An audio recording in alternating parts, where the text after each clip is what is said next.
Who's heard the LADbible? Just quick show of hands. Cool, this is not going to be embarrassing. Excellent.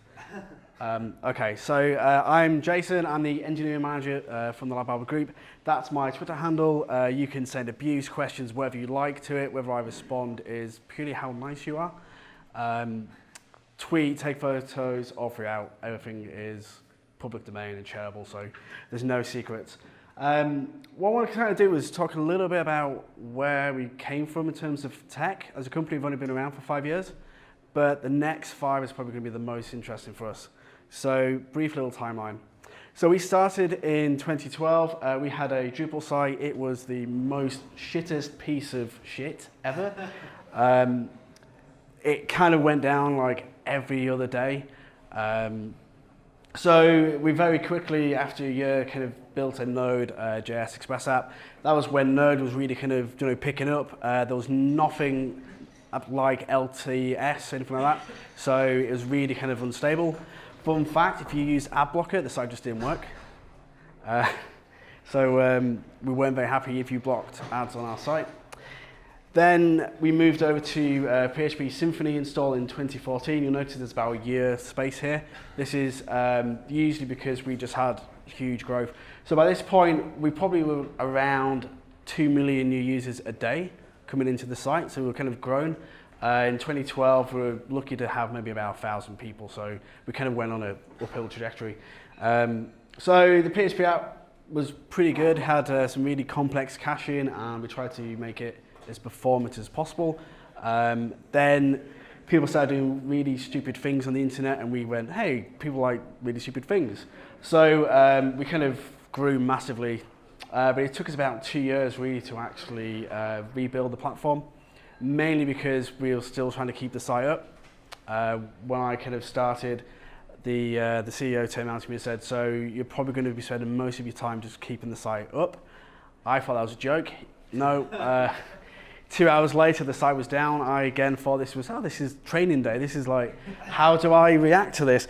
No, that was my life for 6 months. So I said, right, enough. So we built our current site using React, Node.js, and Metalsmith. It's now all statically generated, so we don't interact with a dynamic database. You would probably just hit the static assets, and that's held us quite well. Then GraphQL kind of came on the scene, and we looked at it and went, wow, this is actually going to change like our world. Particularly as by this point we were well into the Facebook tech stack fanboyism. So this was working really, really well for us. So what I want to kind of do is talk to you a little bit about 2018 to 2023. That still sounds weird in the future. So a couple of challenges that we face. So content sourcing. No, we don't get it all off Reddit. People do actually find stuff. I'm sick of getting that comment. Oh, you just get it off Reddit. So by the time it's hit traditional news sources, it's actually too stale for us. In order for us to actually get content that our audience cares about, we have to get it pretty quick. So sourcing is going to be around how do we understand what is relevant to our audience? Is it about to go trending? So there's cool machine learning, predictive APIs that we need to start looking at. Distribution. So as we kind of hit this epoch of apps, we're going to need to get our content out to as many different places as possible. So how do we kind of tackle that? And then intelligence, we need to know more about our audience, more about the content that they like, how we can help our team improve the way they grab hold of that, use that, personalization, other bits and pieces like that. And then how do we automate it? We want to be able to do these things as quick as possible. Human beings are slow, machines are fast. So solutions. So we've got to do mass video. Video is a huge thing at the moment. YouTube, Facebook, and Netflix are probably the things you think about for video. About 2 years ago, you probably wouldn't really find Netflix and chill. So things have kind of like jumped up dramatically. Instagram introduced video probably around 18 months ago, and that's jumped 40%. So all video on Instagram has actually jumped 40% in use.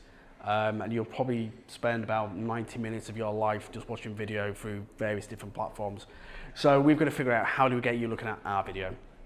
Then we've got to personalize the experience. So this is not kind of a news feed, Facebook style. This is how do we reach you on a very personal level.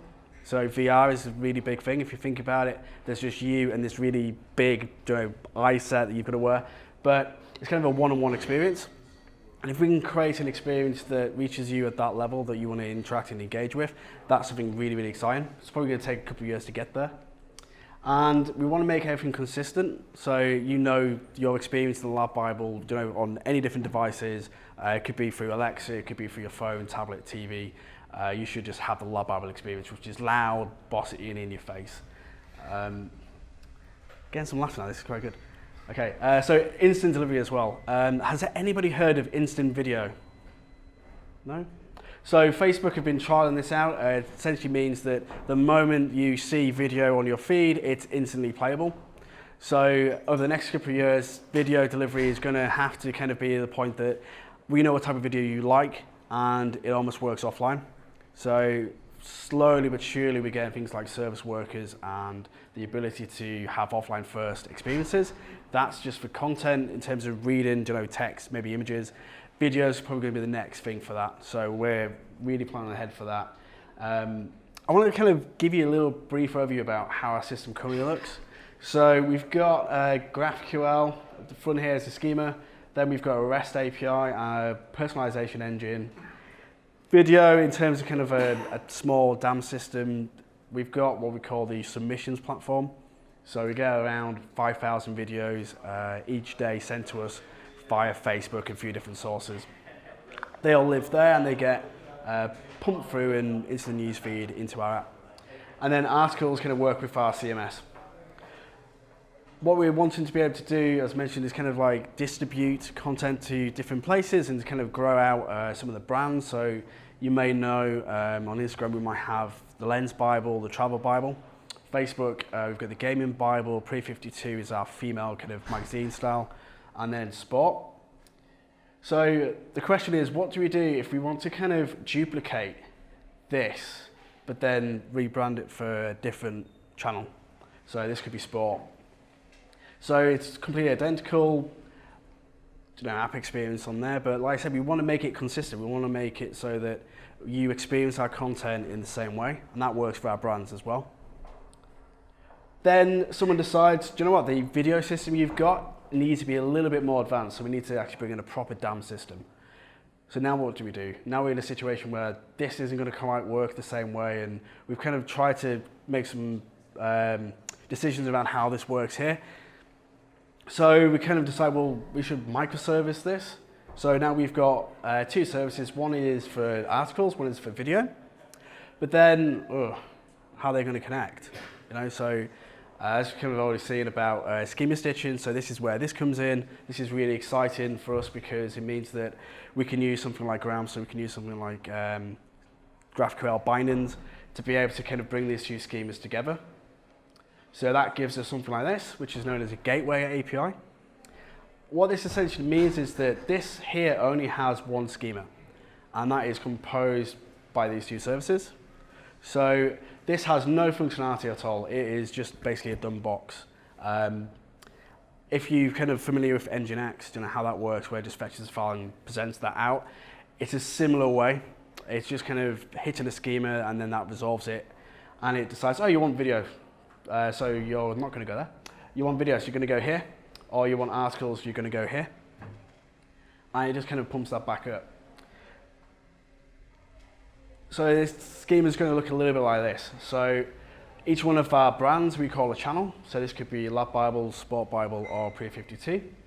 We've got a service that's described as articles. So you can say, I want the first 10, skip the first 10, a limit to 100, and I want them all from yesterday.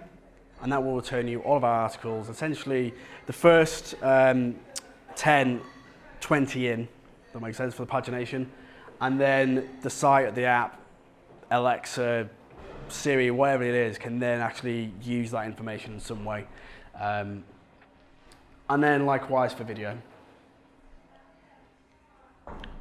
So it's a little bit of a kind of summary because I think a few of you guys might know a little bit about GraphQL, might be a bit new.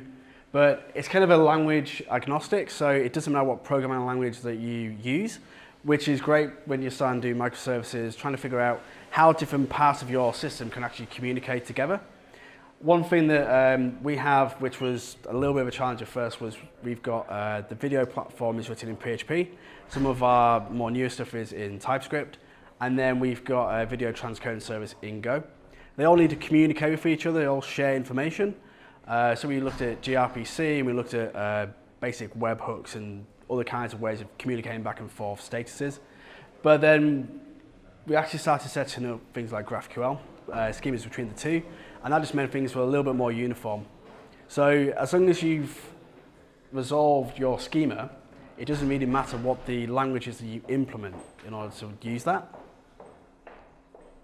So let's go back to this example. So we've got articles and video. As someone decides we should start doing polls. So we then update our schema, and we can now do polls. What we can then do is we can write the microservice, or however way we wish to do this, to actually provide those polls by a topic. The beauty of this as well is the client, so React, or it could even be a custom interface that you've written yourself.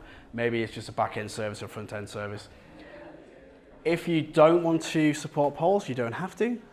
But if you want to allow polls and you want to be able to present those in some way, you can implement the schema and the resolver, and you'll then be able to fetch that. So schemas evolve. So who here knows about REST APIs or heard of them? Great. So you guys probably know that you would version an API. I've just added a new field, 1.1, The convention with GraphQL is that you don't, they should evolve. So I change content title to short content title. I wouldn't replace title, I would actually just add a new field. What this also means is, if you go back to this kind of example here, is that if at some point we go, polls was a really bad idea, let's not continue doing that. What we can actually do is we can slowly sunset this feature without breaking anything. The schema will still exist, but what we'll do is we'll just choose on the client side not to handle that resolve and not fetch that feature in. And then maybe a couple of months, a year from now, we'll just forget it ever happened. And the service can actually just wind down slowly, particularly if your DevOps team or you are using something like blue-green, which is where you just switch out new services with the existing, and then you kind of build up traffic from one to the other over time as it's in demand. Subscriptions. So we want to be able to get content to you straight away. One way of doing that is actually by pushing content out to you. So there's HTTP2, which allows you to push assets and stuff to the client. But subscriptions can also create a one-to-one as well. So things like background fetch, service workers, and I believe Alexa is doing something that allows you to prefetch content for like alarm systems, stuff like that. But subscriptions will mean that if we create a new article or a new video, we can push that straight to the client. Or we go, oh, you like videos of cats. So what we're going to do is we're going to allow you to have instant video, and we'll just push that to your client, and it will just update in the background. And subscriptions will allow us to do that. So I always kind of like to leave my presentations with a little bit of like a message, a sense. So Peter Drucker once said, the best way to predict the future is to create it. And that's kind of a thing that we believe in the LADbible engineering team, is that we want to be able to create the future that we want and not stick with what we've got. So you can see that through our content, through the way that we approach code and technical problems, stuff like that.